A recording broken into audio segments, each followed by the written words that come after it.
Hey guys, what's up? Welcome back to my channel. Today we are starting a new series on internalized capitalism. What fun we're going to have.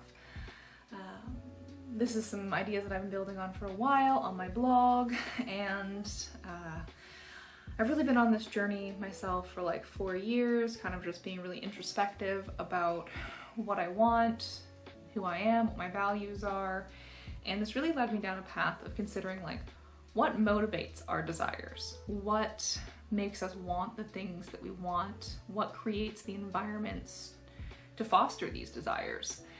And that's the kind of stuff that I'm going to be breaking down in this series, which I am calling deconstruction.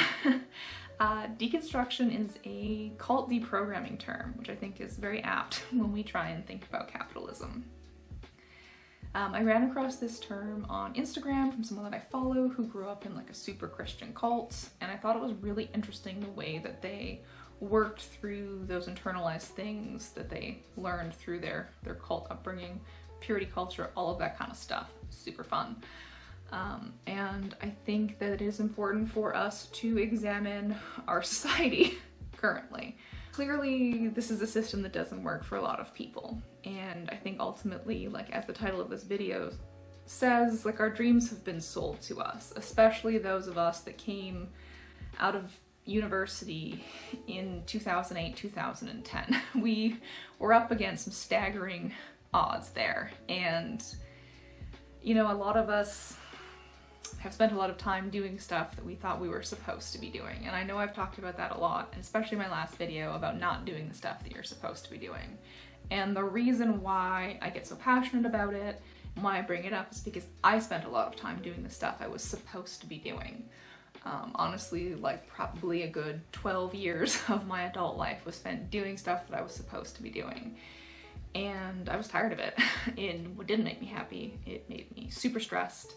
It made me make decisions impulsively. It made me do things looking back now I would never have done. I don't regret the things that I've done. I don't regret the path that my life has taken because it's brought me here to a place where I'm really happy and I know who I am and I know what I want to be doing. And I want that for other people. I want us to be able to understand the systems that are in place that leave people behind so that we don't do that. I want to be able to create a space where we can talk about this stuff that's safe, respectful, and where we can really challenge some deeply held beliefs that we have. A lot of us move through life sort of ticking boxes, and I am a big fan of not ticking the boxes. If you go off what is ingrained in us through the school system, through books, movies, media, culture, you know, all that stuff, there's these steps you're supposed to take. You're supposed to go to school and get a job and get married and have a baby and get a mortgage and do all of these things. And I'm sure some of those pursuits are very noble. And if that's really what you want to be doing and it's going to bring you happiness, then please live that life. But I want people to be able to examine why that is. And I think that a lot of that stuff was propaganda. We were told that this would make us happy, that we were being good people, and that this would, you know, this is the way you live your life, and it's the way we've always lived our lives, and it's just not. It's just not. And I feel, especially people my age and younger, and I'm sure there's disenfranchised like boomers and, you know, Gen X, who we always seem to forget Gen X. This normalization of what we're supposed to be doing, and I don't think that this is a path for happiness for a lot of people, you know. The burnout we see, the disenfranchisement of younger and younger people, it's concerning. And ultimately, like, you're not going to get social justice without environmental justice. You're not going to get environmental justice without social justice. And we're not getting either of those things under capitalism. It is what it is. And if we can work through what we've internalized and get rid of some of that guilt, get rid of some of the preconceived notions of how we're supposed to live our lives, then I think that we'll be in a better position to help other people and to help ourselves be more actualized people, to step out of the matrix, whatever you want to call it. I'm going to get into a lot of different subjects over the course of this series. So bear with me, this intro post is going to cover a lot of stuff, pretty rapid fire, and we will go from there. some of the things that I definitely want to talk about in terms of your dreams being sold to you. You are conditioned to go out and work because your value is placed on how much money you make. And that really just reflects on your ability to be a good consumer. We have to go to work so we can get a bigger house, we can buy more things so that we can be happy. We'll be happier when we have a new iPhone. We'll be happier when we are able to get a new car every couple of years. And the reality is we're living these lives at the detriment of other people, of other countries, of the global south, whatever you want to call it. We are living our lives in a way that is unkind to the planet, unkind to ourselves, and we need to understand where that's coming from. Another point to all of that is that when you focus on your happiness being ahead, the next thing will make you happy. I will be happy when I have X, when I achieve Y. What you're doing is you're enforcing the idea that you are not happy now. And that is something that I see in myself, I see it in my peers, and it scares me. It scares me how disconnected people are from one another, from themselves, and from what might really make them happy. I'm not passing judgment on anyone.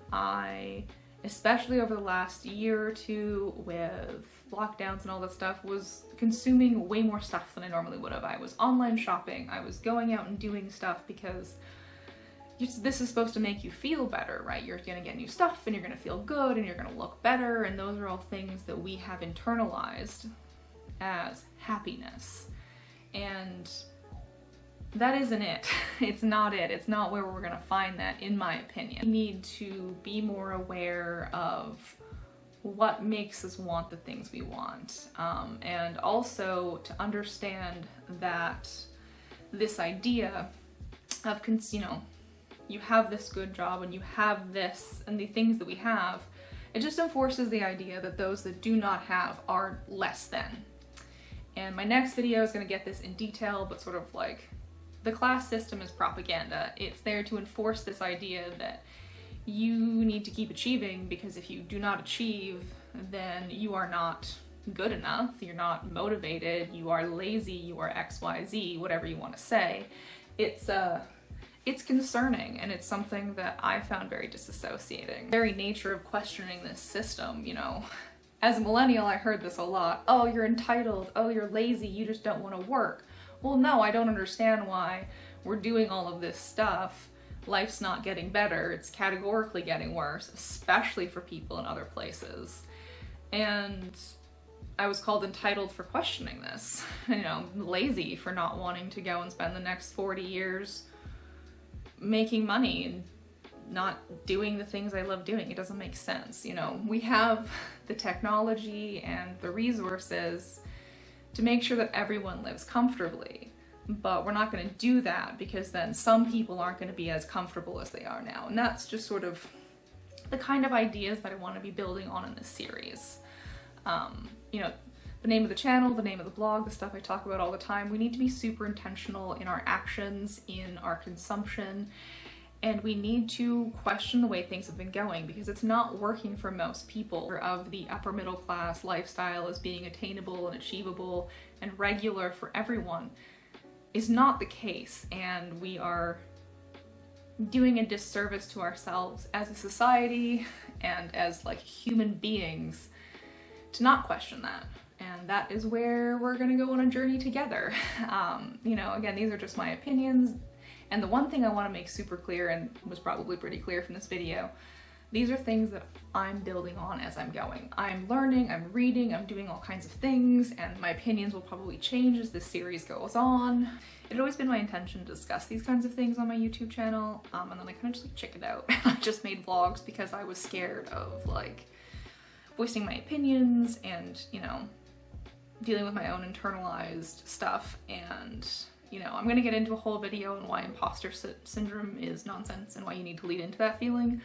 But yeah, this idea of my thoughts weren't valuable, that I didn't have a space to have a voice here. And I think what I really want to do is just create a dialogue. And I don't want to be the kind of person that's afraid to talk about things. And I want to talk about the things that are important. And I will still be making vlogs, but I just wanted to be really open with my intentions of what I want to do here. You know, create content that I can be proud of. The vlogs are fun to make and I have a good time doing them, but I have a purpose in doing this. I'm not just trying to be out there just making more videos for the sake of it. I want to help anyone. If these videos help one person sort of deconstruct their own internalized thought processes that make them feel guilty about rest, then I've achieved what I wanted to achieve. So that is where we're going with this. But those are just the things that I'm thinking about. What are you guys thinking about? What sort of stuff do you want me to cover in this series? What sort of things do you think I've gotten wrong in this intro video? I'd love to have a respectful conversation with any of you, so please reach out. If you're excited for the rest of this series or mildly interested in what crazy things I'm gonna say next, like please subscribe and check me out in the next one. That's all I have for you today. So I look forward to this journey with you, and I look forward to you listening to my rambling thoughts, and I will see you next week.